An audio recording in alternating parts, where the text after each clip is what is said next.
News, y'all. KP Video News, y'all. KP Video News, y'all.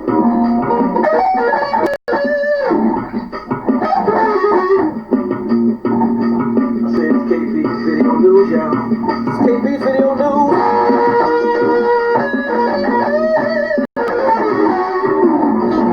That's right, it's KP's Video News.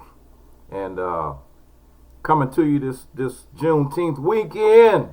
That's right, it's Juneteenth weekend, the whole weekend. So this weekend we're doing a different type of blackout here, and it's just unlike your regular blackout where you just stop and you don't buy anything. But this weekend we have a different twist to it. We're going to only shop at black businesses this weekend. Black businesses only. This is a different blackout. Juneteenth blackout. Shop at black businesses only this weekend. And then we're going to go back to our regular Blackout Tuesday, where we just no shopping, totally no shopping.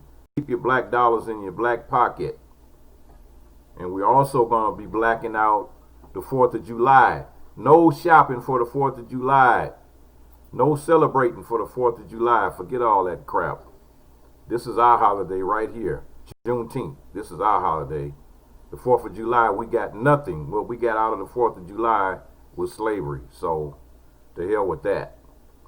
So that's where we're going now. We're showing you we're going to keep our dollars in our pockets and in our communities.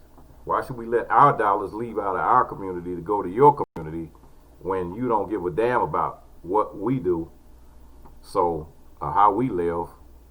So why should we continue to make you rich? Okay, here we go.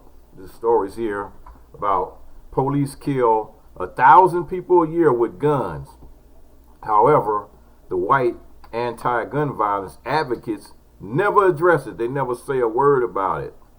So we are experienced black organizers in the anti-violence and gun violence prevention work, and it's been long been clear to us that the broad movement of which we have been a part of has a huge hole in it. Police violence, in instances where officers use their guns to intimidate, shoot, or kill black and brown people, is also gun violence,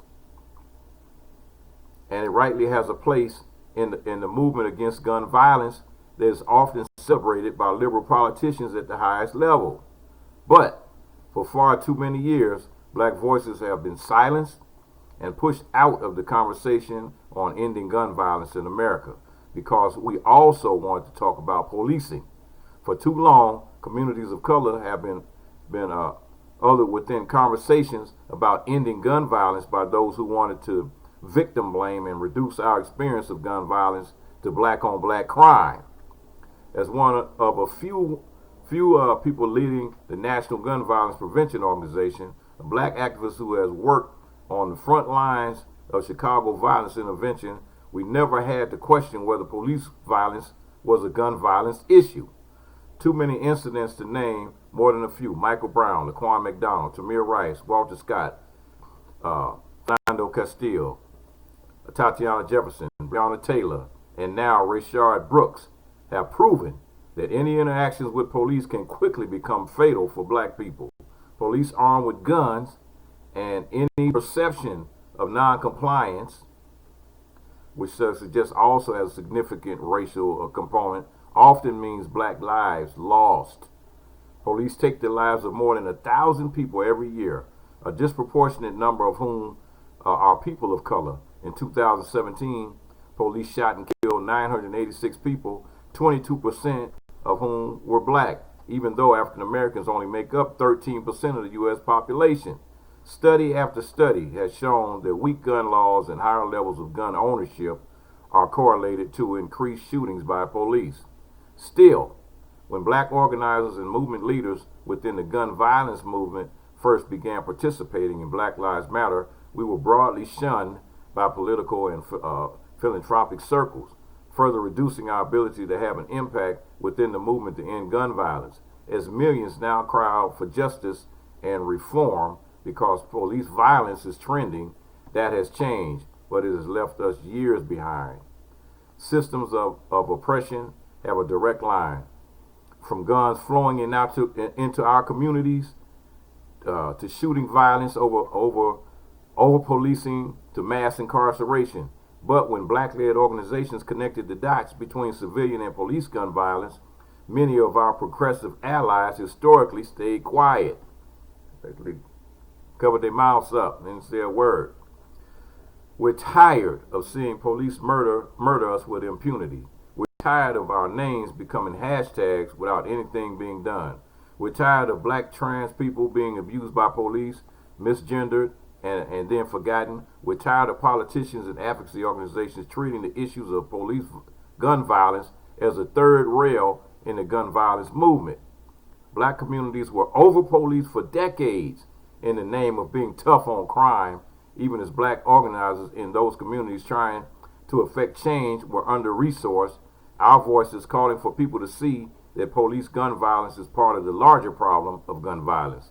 They were dismissed because the political cost of not seeming tough on crime was seen as too high, even though it meant our lives were being lost.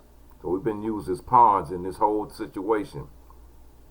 As our nation grapples with the issue of police violence once again, leaders in the traditionally white-led gun violence prevention space need to clear the stage and their pocketbooks for black-led organizations working to make systematic change.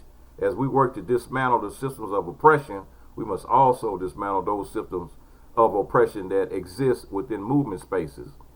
Our demand for the white-led organizations that work on gun violence prevention is that they not only put their money where their mouth is, but also do the work to give up their power and their intentionally deconstruct the oppressive systems which many of them have benefited at the expense of black lives.